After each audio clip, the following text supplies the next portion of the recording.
A eletricidade é um fenômeno natural. Ela está por toda parte. Um exemplo são os raios. Como os raios se formam?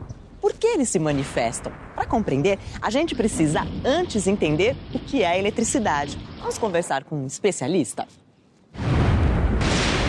Eu estou com o professor de física, Reinaldo Espinosa, aqui no laboratório onde ele trabalha. Professor, a gente gostaria de entender melhor a questão da eletricidade como um fenômeno natural. Você pode ajudar a gente? Claro, será um prazer. A eletricidade é um dos fenômenos naturais mais marcantes que a gente conhece. É o caso dos raios, por exemplo? Exatamente. Os raios são um bom exemplo de eletricidade. E para entendê-los, a gente precisa começar pensando no modelo de matéria. Os cientistas imaginam a matéria formada por pequenas partículas chamadas átomos. E, professor, é correto dizer que o átomo é a menor parte da matéria? Não, Carla. O átomo, mesmo sendo muito pequeno, por sua vez é formado por partículas ainda menores, chamadas partículas subatômicas. Algumas delas ficam concentradas no núcleo do átomo e outras girando ao redor desse núcleo na chamada eletrosfera. No núcleo, nós temos dois tipos de partículas, nêutrons e prótons. Os nêutrons não têm carga elétrica e os prótons têm carga elétrica positiva. Na eletrosfera, orbitando em torno do núcleo, estão os elétrons, partículas móveis e com carga elétrica negativa. Como é que essas partículas se comportam? Cargas iguais, como por exemplo próton e próton, se repelem, assim como elétron repele elétron. Semelhantes se repelem. Exatamente. E o que acontece se a gente falar de prótons e elétrons? Prótons e elétrons se atraem.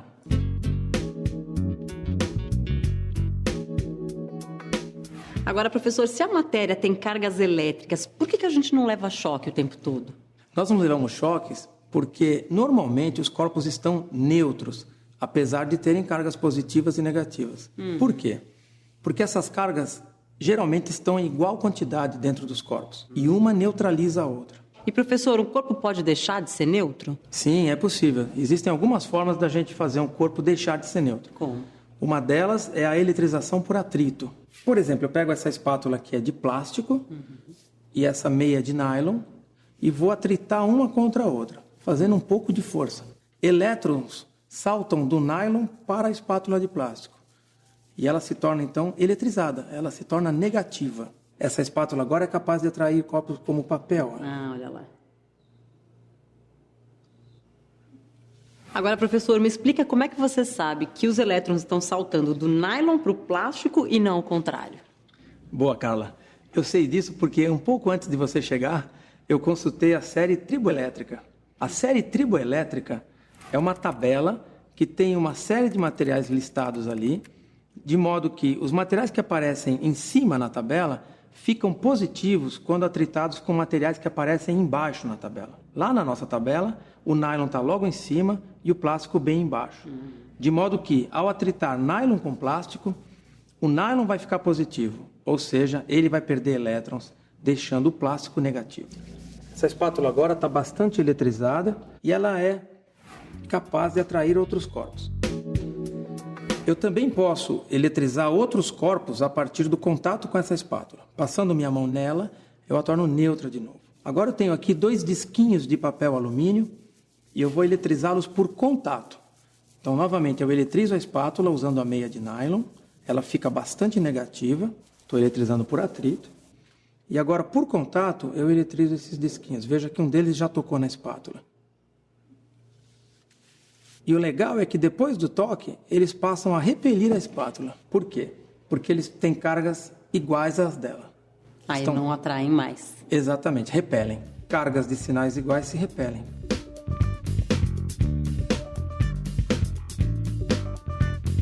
Professor, que engenhoca é essa daqui? Esse aqui, Carla, é o gerador de Van de Graaff, uma máquina muito conhecida dos físicos. O gerador de Van de Graaff funciona por contato e atrito. E o que você quer me mostrar aqui exatamente? Eu quero te mostrar um corpo bastante carregado. Eu vou ligar, ok? Vamos lá.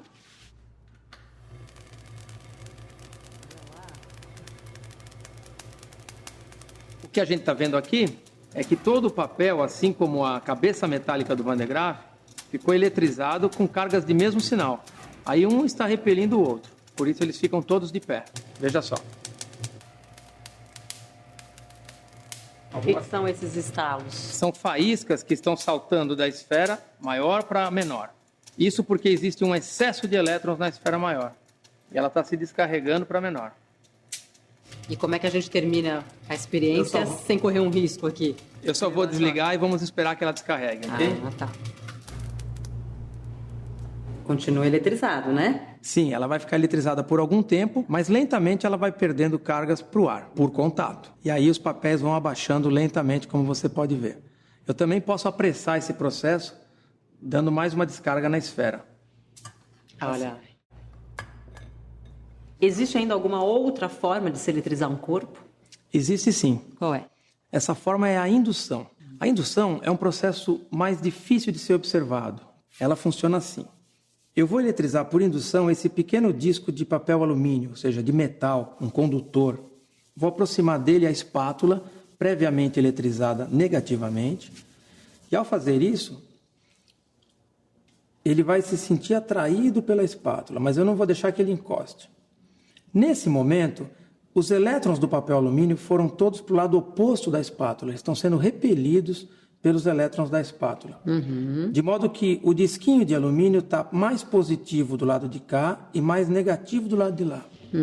Assim, a atração que ele sente pela espátula é maior do que a repulsão.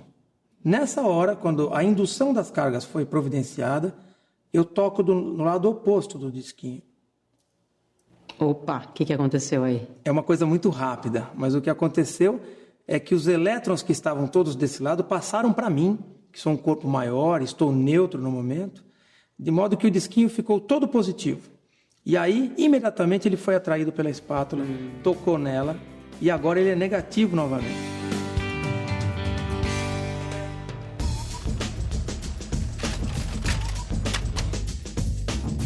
Carla, te trouxe até a secretaria da escola para te mostrar a copiadora. A máquina copiadora utiliza diversos processos de eletrização para fazer a cópia a seco, né? É mesmo? Como é que funciona isso? Olha, o processo é bastante sofisticado, tem várias etapas. O que acontece é o seguinte: um cilindro metálico que existe no interior dessa máquina, ele é eletrizado com cargas elétricas negativas. Ele fica completamente coberto por elétrons. O original é lido por um escaneamento de luz. Uma luz varre o original e, onde o original é branco, essa luz reflete contra o cilindro e remove esses elétrons do cilindro. De modo que ficam no cilindro elétrons apenas na posição onde estavam os tons escuros do papel, ou seja, as letras. Numa segunda volta desse cilindro, o tôner é jogado, é soprado sobre o cilindro e o tôner ele é positivo. Ele vai grudar sobre esses elétrons. Então você vai ter uma imagem do papel gravada sobre o cilindro. Numa terceira volta desse cilindro, o papel, que está em branco no momento, ele já entra eletrizado e a tinta é transferida do cilindro para ele. E aí, numa quarta etapa, ao sair da máquina, ele é aquecido, a tinta se funde ao papel e a cópia sai pronta e seca.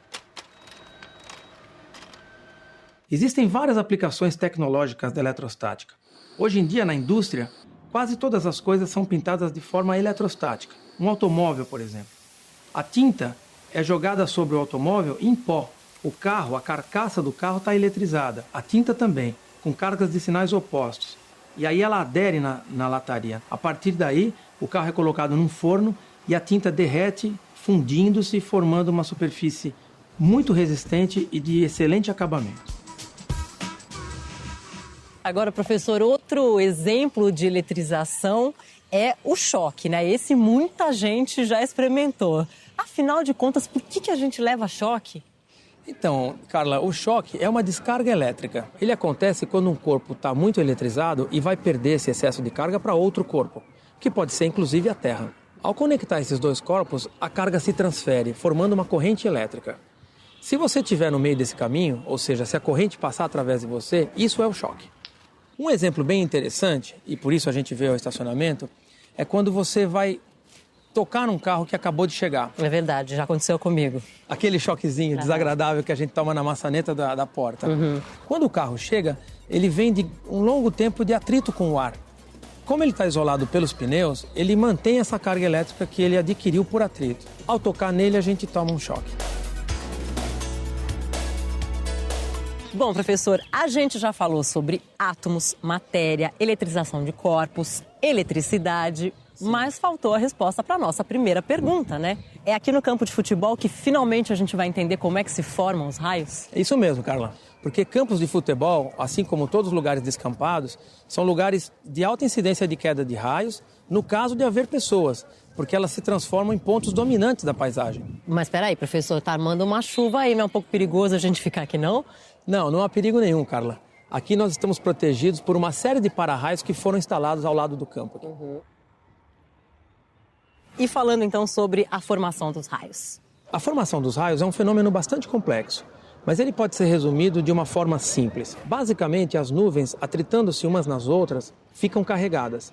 A maioria delas se transforma em nuvens negativas, com excesso de elétrons. Ao parar sobre o solo, elas induzem no solo cargas positivas, os prótons, como a gente viu no laboratório. O solo estando positivo e a nuvem negativa, pode surgir uma centelha, uma faísca, um arco voltaico que permite a formação do raio e a queda do raio, a liberação da energia contida na nuvem. E professor, onde é que cai mais raio no mundo, hein? No Brasil. No Brasil? Sim. O Brasil é o recordista em queda de raios, com aproximadamente 50 milhões ao ano. Uau! Por que isso acontece? Então, há vários motivos, mas basicamente porque o Brasil é um país tropical, onde normalmente o número de raios já é maior, além do que é um país muito grande. A nossa extensão territorial explica uma boa parte disso. Professor, eu adorei a aula. Muito obrigada por todas as experiências e explicações, viu? Por nada, estamos aqui à sua disposição. Obrigada. E para vocês, ótimos estudos. Tchau, até mais.